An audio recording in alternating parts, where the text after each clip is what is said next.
streets were dim with the fading light of early evening, and your steps echoed as you wearily made your way toward the subway. You couldn't wait to reach home, collapse on the couch, and close your eyes. As you turned a corner, cradling the cup of coffee that you'd picked up in hopes it'd keep you awake, your mind drifted off. Suddenly, your foot hit an uneven section of the sidewalk. You gasped, stumbling forward. Your coffee slipped from your grasp, sloshing out of the cup and splattering across the front of a man's tailored suit. "Oh no!" you breathed, realizing the damage. You lifted your head, eyes widening as you took in the man before you. He was strikingly handsome, taller than you, with intense eyes and an expression that bordered on furious. His clothes were sharp and clearly expensive, probably custom-fitted. I'm so sorry," you stammered, fumbling for tissues in your bag. "I didn't mean to, You expected him to snap, maybe demand some compensation for the accident, but to your surprise, his expression softened as his gaze settled on your face. His eyes held an intrigued glint, and the corner of his mouth lifted in a slight smile. No, don't worry about it," he murmured, almost amused.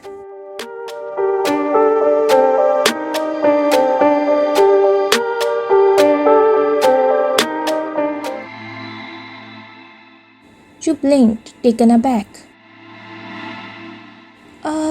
I'll pay for the dry cleaning, or I could..." He chuckled, a rich sound that had you forgetting the awkwardness of the moment. "Tell you what," he said, tilting his head. "If you're really set on repaying me, have dinner with me." Your eyes widened, caught entirely off guard by the proposition. "Dinner? With you? Unless you have other plans tonight." His tone was, but there was a hint of hope behind his words. He lifted an eyebrow, waiting for your answer. You hesitated, glancing at his suit again, darkened with coffee stains. "Are you sure?" He shrugged. "My treat. Besides, I'd like to get to know the person behind the best coffee stain I've ever received." A slight smile tugged at your, despite your embarrassment. "All right," you said, nodding. "If you insist."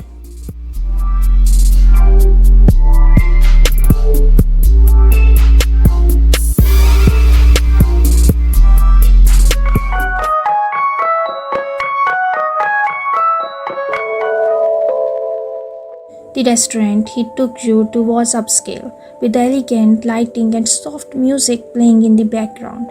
As you settled into your seats, the conversation flowed naturally. His name was JIMIN, a successful businessman, but he spoke about his life with a light-heartedness that made you feel comfortable.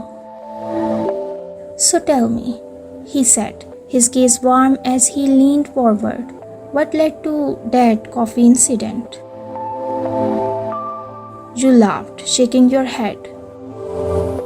"A long day, let's just say that. I probably looked like a zombie, lost in my own world." He chuckled. "You did look a bit distracted. I just didn't expect that kind of encounter when I was on my way to a meeting."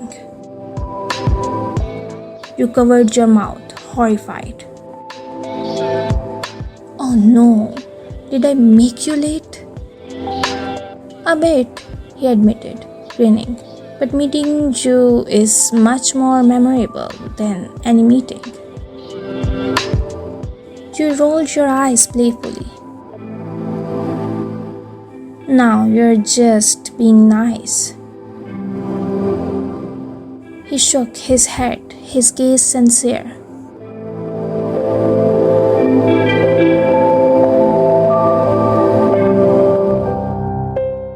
Actually, I'm not. I wasn't expecting this, but I'm glad it happened. Your heart fluttered at his words, and you were about to reply when he gestured to the waiter for a bottle of drink. I hope you don't mind, he said, pouring a glass for you. We're celebrating fate, let's call it. Celebrating fate, you echoed, laughing. You're really leaning into this idea, Why not? You look like someone who doesn't believe in coincidences, he said, a playful glint in his eyes. Maybe, you conceded, taking a sip of the drink he offered. Or maybe you're just very good at making a case for fate. He laughed again, leaning back in his chair as he held your gaze. So, what's a day like for you when you're not spilling coffee on strangers? You took a breath, surprised that he seemed genuinely interested. Pretty normal, actually. I work at a marketing firm, which means a lot of emails, a lot of meetings, and, well, coffee, you admitted with a smile. Emails, meetings, coffee, sounds intense, he said, nodding, but you seem like you handle it well.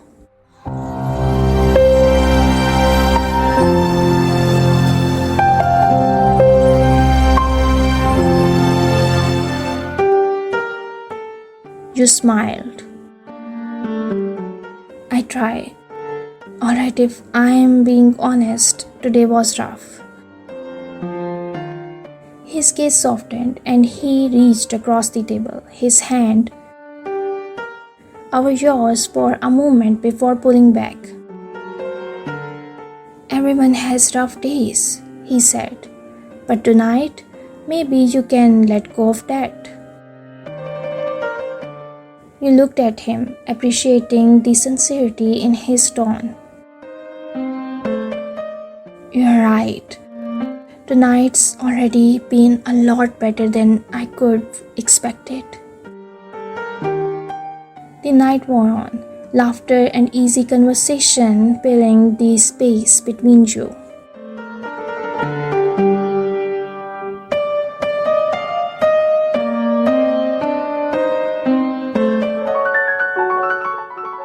As you walked out of the restaurant together, he walked you to a cab, his hand near yours. So, he said, stopping beside you, how about we try this again, minus the coffee spill? You smiled up at him, feeling a warmth you hadn't expected. You know what? I'd like that. Good, he replied, his eyes sparkling. Then I'll see you soon?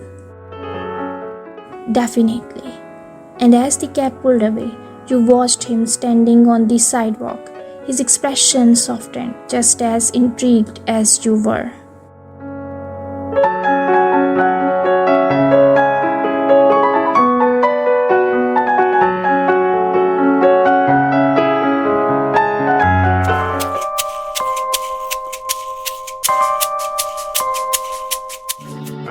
A few weeks after the coffee spill incident, you found yourself looking forward to each day, knowing that at some point you'd be meeting up with JIMIN.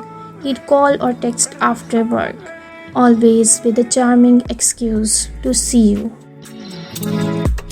Sometimes it was dinner, sometimes a walk in the park, or an unprepared trip to a quiet spot he'd found with a view of the city lights. The days with him had become the best part of your routine, and little by little, your connection grew deeper and more meaningful.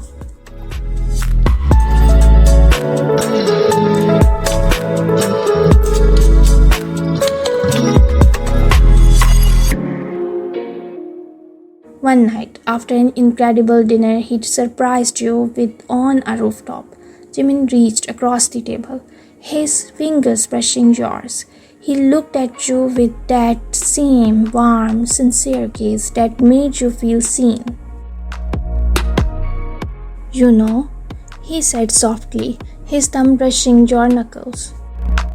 "I thought that night you'd spilled coffee on me was just a strange, funny accident. But looking back, it feels like one of the best things that ever happened to me." You laughed, blushing.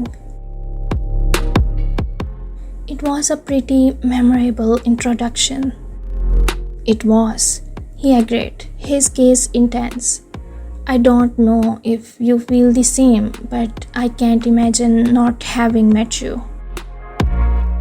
Your heart skipped at his words, and you could feel your cheeks up as you nodded.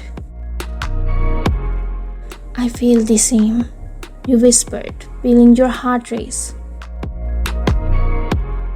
A gentle smile spread across his face.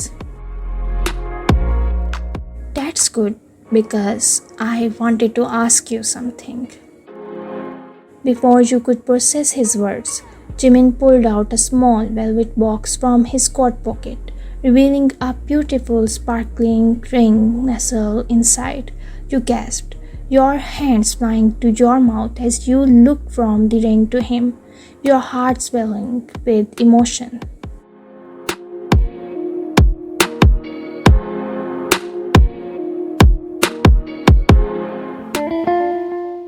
"I know it's been fast," he started, his voice a little nervous, "but I've never been sure of anything in my life. I love you, and I want to spend my life with you. So, will you marry me?" Tears sprang to your eyes, and you laughed through them, feeling an overwhelming joy. "Yes," you managed to say, nodding as you let him slide the ring onto your finger. "Yes, Jimin, I will."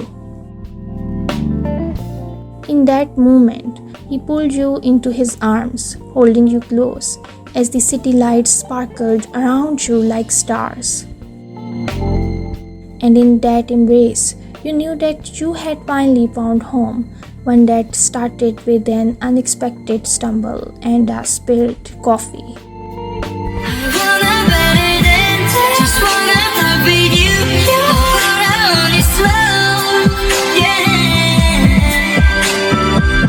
If I could rewrite the alphabet, I'd put you and I together. If I could rewrite the alphabet,